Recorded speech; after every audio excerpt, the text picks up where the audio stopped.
काकचेष्टा बभोध्यानम श्वान निद्रा तथैव च अल्पहारी गृहत्यागी विद्यार्थी पंचलक्षण। हेलो स्टूडेंट्स, आज की इस वीडियो में हम सीखने वाले हैं अपना चैप्टर नंबर 13 के सारे क्वेश्चन आंसर। लेसन नंबर 13 में हमारा है विमानयानम रचयाम। इसके हम सारे क्वेश्चन आंसर अच्छे से इसमें सॉल्व करेंगे और इसका अगर संस्कृत से हिंदी में अनुवाद आपको इस लेसन का चाहिए तो उसके लिए हमारा आइडलिक डेली लाइफ चैनल में जाकर आप इसका हिंदी से संस्कृत से हिंदी में अनुवाद सीख सकते हैं। इस वीडियो में हम क्वेश्चन आंसर सॉल्व करेंगे जिससे कि हमें आगे आने वाले परीक्षाओं में दिक्कत ना हो, हम उसको आराम से कर सकते हैं। तो चलिए हम शुरू करते हैं अपना चैप्टर और चैप्टर के question answer. Question number first हमारा है, पेज नंबर आप आ जाइए 76 पर। 76 में फर्स्ट है पाठे दंतम गीतम स्वरम गायत। तो इसको आप जो स्वर है इसको खुद गाने का आपने प्रैक्टिस करना है, यानी इसको बार बार आपने बोलना है और इसको बोलने का प्रैक्टिस करना है। तो एक बार हम इसको बोल लेते हैं। यहाँ पर लिखा हुआ है राघव माघव सीते ललिते विमानयानम रचयानम या रचयाम नीले गगने विपुले विपुले वायु विहारम करवाम। उत्तर वृक्षम तंगम भवनम क्रांतवाक्षम खलुयाम कृत्या हिमंतम सोपानम चंद्रलोकम परिपविशाम। शुक्रस्य चंद्रस्य सूर्यो गुर्यति ग्रहाम ही सर्वनाम गणयाम विविधा सुंदर चित्वा मौखिकहारम रचयाम। अब्दुल मलाम अब्रभूषाम आयोदैव हिम प्रतियाम दुखितः पीड़ित कृष्णजननाम गृहेषु हर्ष जनयाम। तो इसको आपने बोलने का अच्छे से प्रैक्टिस करना है, यानी इसको कि आपने खुद बोलना है। तो इसको आप चाहे तो वीडियो देख के भी 2-3 बार बोल सकते हैं, नहीं तो आप अपनी बुक निकालिए, बुक निकाल कर इसको बोलने का प्रैक्टिस करिए। अगला इसी पेज नंबर 76 पर क्वेश्चन नंबर 2 है, कोष्ठ कांतग्रेष्टेषु शब्देषु तृतीया विभक्ति योज इत्यारिस्तनानि कुर्यत। यानी कोष्ठक में जो शब्द दिए गए हैं उसकी तृतीया विभक्ति लगाकर आपने जो है रिश्तान की पूर्ति करनी है। तो यहाँ पर दिया हुआ है शाह, फिर खालिस्तान दिया हुआ है जलेन मुख्यम प्रक्षालयति। तो ये विमल है, तो विमल का अगर आप तृतीया विभक्ति में लिखेंगे तो यहाँ पर ये क्या आएगा, सा विमलेन जलेन मुख्यम प्रक्षालयति। तो ख में आएगा राघव विमान यानेन विहरति। ग आएगा कंठः मौखिकहारेण शोभते। और घ आएगा नभः सूर्येण प्रकाशयते। ग में आएगा पर्वत शिखरम अब्दुलया आकर्षम दर्शते। तो इस क्वेश्चन का जो है हमने यहाँ पे सॉल्व कर लिया है, ये हमने सारा बना लिया है। यानी जहाँ पे आपने जो क है वहाँ पे जो विमल है उसको अगर आप तृतीय विभक्ति में करेंगे तो वो हो जाएगा विमलेन। नेक्स्ट हमारा है विमानयान, तो ये हो जाएगा विमानयानेन। और अगला हमारा है, ये हमारा हो जाएगा मौक्तिकहार। मौक्तिकहार में क्या होगा, मौक्तिहारेण, मौक्तिकहारेण। तो कहार की जगह कहारेण हो जाएगा। तो मौक्तिक हार है तो मौक्तिहारेण हो जाएगा। नेक्स्ट हमारा है सूर्य, तो हो जाएगा सूर्येण, क्योंकि विभक्ति चेंज करनी है हमें, तृतीय विभक्ति में लिखनी है। अगला है अबुदमाला। अबुदमाला का हो जाएगा अबुदमालया। तो सिर्फ हमने इसको विभक्ति चेंज कर देनी है। तो ये हमारे क्वेश्चन का आंसर सॉल्व हो चुका है। अगला हमारा क्वेश्चन नंबर 3। क्वेश्चन नंबर 3 है भिन्न वर्गस्य पदम चिनुत, यानी जो शब्द हैं उनके भिन्न भिन्न पद चुनने हैं, उसके वो लिखने हैं, भिन्न वर्ग। तो सबसे पहले यथा जैसे सूर्य, चंद्र, अबुधक, अशुक, इसके आगे लिखा है इसमें से भिन्न क्या है, अम्बुद, क्योंकि सूर्य, चंद्र और शुक्र जो हैं वो ग्रह हैं आपको, तो ये एक जैसे मिलते हुए हैं, तो भिन्न क्या है इसमें, अम्बुद। अम्बुद इनमें अलग है। भिन्न का मतलब ये है, बेसिकली करना आपने ये है कि ये जो जितने भी शब्द लिखे हुए हैं इनमें से जो भिन्न है, जो हटके है, जो अलग है, जो मैच नहीं होता, वो आपने यहाँ पर लिखना है। तो अगला हमारा है पत्राणि, पुष्पाणि, फलानि और मित्राणि। तो इसमें कौन सा हमारा अलग है, इसमें हमारा अलग है मित्राणि, क में है मित्राणि, और ख में हमारा है जलचरः, खीचरः, भूचरः, निशाचरः। तो ख के आगे आंसर आएगा निशाचर, निशाचरः अलग है। ग है गांव, सिंह, कछपा, गजह। तो सिंह, कछपा, गजह यानी हाथी, कछुआ, शेर, ये एक जैसे हैं, तो इसमें अलग क्या है, गांव। तो ये गांव जो है ये आ जाएगा इसके आगे गांव।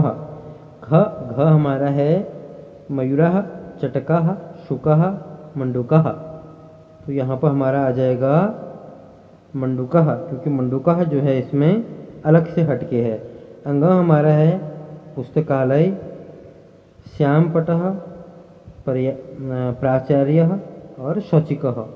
तो यहाँ पर हमारा आ जाएगा शौचिक, क्योंकि पुस्तकालय, श्यामपटः, प्रधानाचार्य, ये सब एक से मिलते जुलते हैं, मगर शौचिका होता है दर्जी, सिलाई करने वाला, तो ये अलग हो गया, हटके है, तो इसको हम इसके आगे ये हमारे आंसर में आ जाएगा। अगला है लेखनी, पुस्तिका, अध्यापिका और अजा। तो यहाँ पर लेखनी, पुस्तिका, अध्यापिका तो एक जैसे हैं, मगर अजा बोलते हैं बकरी को, तो जो बकरी है वो अलग है, तो हम यहाँ पर आंसर आ जाएगा अजा। तो क का होगा मित्राणि, ख का होगा निशाचर, ग का होगा कच्छपः, घ का होगा मंडूकः, और अंगों का होगा शौचिकः, और च का होगा अजा। अगला क्वेश्चन नंबर हमारा है 4, पेज नंबर सेम 76 पेज पे क्वेश्चन नंबर 4, और ये है प्रश्न नाम उत्तराणि लिखतः। प्रश्न देखकर उत्तर लिखें। क है के वायुयानं रचयन्ति, ख है वायुयानं कं कं क्रन्त्वा उपरि गच्छति, ग है वयं कीदृशं सोपानं रचयामः, और घ है वयं किस्मिन् लोके प्रविशाम। अंग है आकाशे कः चित्वा मौक्तिहारं रचयाम। च है केषां गृहेषु हर्षं जनयानम्।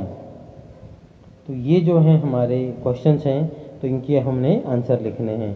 तो इनके आंसर, चलिए इनका आंसर लिखते हैं। अब क का आंसर आएगा, क है केम वायुयानं रचयन्ति, तो राघव, माधव, सीता, ललिता वायुयानं रचयन्ति। ख का आंसर है वायुयानं कं कं क्रांत्वा उपरि गच्छति, वायुयानं उन्नत वृक्षं तुंगं भवनम आकाशं च कृत्वा उपरि गच्छति। ग है वयं कीदृशं सोपानं रचयाम, तो इसका आंसर आएगा वयं हिमवन्तं सोपानं रचयाम। घ है वयं चंद्रलोकं परिविशाम, तो इसका आंसर आएगा वयं चंद्रलोकं परिवेशाम, क्योंकि क्वेश्चन हमारा क्या है, वयं किम लोके परिशाम। अगला है आकाशे कः चित्वा मौक्तिहारं रचयामि, तो इसका आंसर आएगा आकाशे विविधा सुंदरता वृक्षः मौक्तिहारं रचयामि। च है केषां गृहेषु हर्षं जनयाम, तो इसका आंसर आएगा दुखितः पीड़ित कृषिजनानां गर्हेषु हर्षम जनयाम। तो ये क्वेश्चन हमारा यहीं पर समाप्त होता है। अब आ जाइए आप page number 77, question number 5। Question number 5 में है विलोम पदानि योजयत, यानी विलोम शब्द लिखें। विलोम शब्द, तो सबसे पहले हम योजयत का मतलब ये है कि सब उसके सामने उसको क्रॉस कर रहे हैं आप, या तो बुक में इसी में क्रॉस कर लें या फिर इसको एक नोटबुक में लिख लें। सबसे पहले लिखा है उन्नतः, तो उन्नतः का पृथ्वीयाम तो हो नहीं सकता, तो उन्नतः का विलोम शब्द क्या होगा वो आपने इसके आगे करेक्ट लिखना है, यानी सही लिखना है। तो उन्नतः का विलोम शब्द होगा अवनतः। आगे है गगने, तो गगने के आगे क्या लिखा हुआ है असुंदरः, तो इसके आगे आएगा पृथ्वीयाम या पृथ्वीयाम, है ना। गगने के आगे आएगा पृथ्व्याम। अगला है सुंदरः, तो सुंदरः के आगे लिखा है अवनतः, तो यहाँ पर आएगा असुंदरः। अगला है चित्वा, तो चित्वा के आगे आएगा शोकः। अगला लिखा है दुखी, दुखी के आगे आएगा विकीर्य। अगला है विकीर्य, विकीर्य की जगह आगे क्या आएगा, चित्वा के आगे आएगा विकीर्य। जहाँ चित्वा लिखा है इसके आगे लिखा है शोकः, तो यहाँ पर आ जाएगा विकीर्य। और जहाँ पे दुखी लिखा है इसके आगे आएगा सुखी, और जहाँ पे हर्ष लिखा है इसके आगे आएगा शोकः। तो आप इनको नंबर वाइज या तो लिख लीजिए। पहले आएगा अवनतः, इसके बाद गगने के आगे पृथ्व्याम, सुंदरः के आगे असुंदर, चित्वा के आगे विक्रिय, दुखी के आगे सुखी और हर्ष के आगे शोक। तो ये हमारे जो है ये क्वेश्चन भी कंप्लीट हो चुका है। अगला चलते करते हैं क्वेश्चन नंबर 6। क्वेश्चन नंबर 6 में आपने पेज नंबर 77 में ही है ये क्वेश्चन नंबर 6। इसमें लिखा हुआ है सुमित्र पदव रिक्तनानि पुर्यत। इसमें आपने विभक्ति एक वचन, द्विवचन और बहुवचन में दिया हुआ है। विभक्ति मैं पहले भी आपको बता चुका हूँ चैप्टर में कि प्रथमा, द्वितीया, तृतीया, चौथी, पंचमी, षष्ठी, सप्तमी और संबोधन, ये हमारे विभक्ति होते हैं। अब इसमें एक वचन, द्विवचन और बहुवचन होते हैं। एक वचन यानी एक, द्विवचन यानी दो, और दो से ज़्यादा को हम बोलते हैं बहुवचन। तो अब हमने इसमें क्या करना है, इन्होंने इसमें जैसे दिया है भानु, भानु हो, तो भानुओं का द्विवचन हो गया भानु, तो इसका बहुवचन क्या होगा वो हमने लिखना है। द्वितीय में इन्होंने बहुवचन दिया हुआ है गरुण।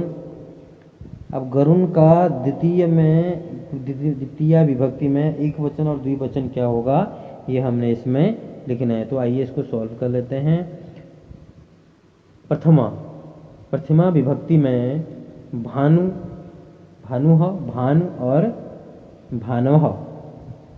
द्वितीय में लिखा है गुरु, गुरुः और गुरुन्। तृतीय में आएगा पशुना, पशुभ्याम, पशुभ्यः। चतुर्थी विभक्ति में आएगा साधवे, साधुभ्याम, साधुभ्यः।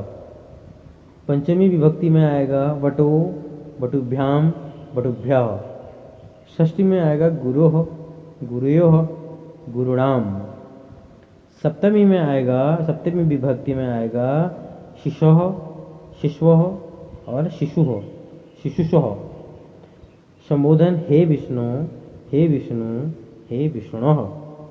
तो ये आपने तीनों वचनों में सातों विभक्ति में आपने इसको सीख लिया है। एक बार इसको बोलने का ज़रूर प्रैक्टिस करें।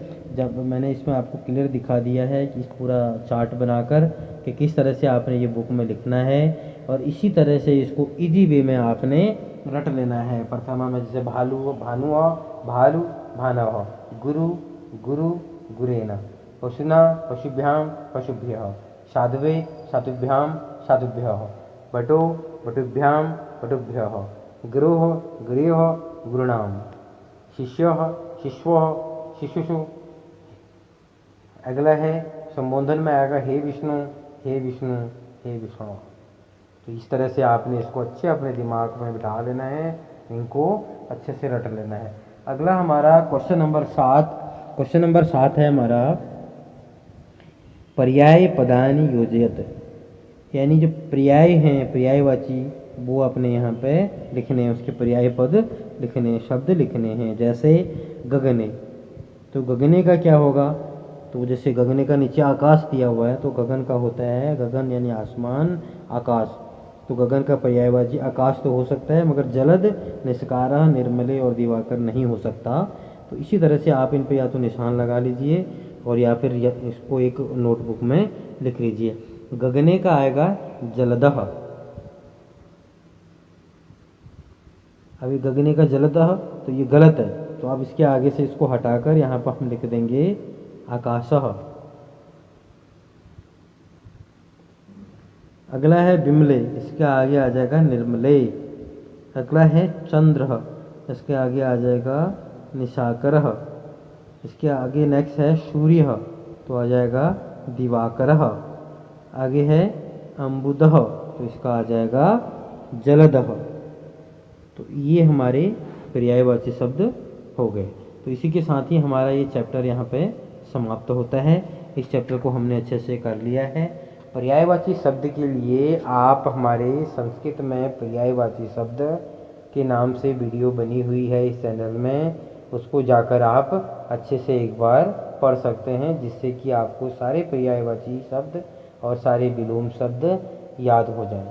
और इस बुक के जितने भी शब्दार्थ हैं उसकी भी वीडियो इस चैनल में बनी हुई है, उसको भी आप एक बार अच्छे से रट लें, जिससे कि आपको ये सारी एक जगह पर याद हो जाए और आप इसको पेपर में करने में सक्षम हों। अगली वीडियो में फिर मिलते हैं नेक्स्ट लेसन के साथ।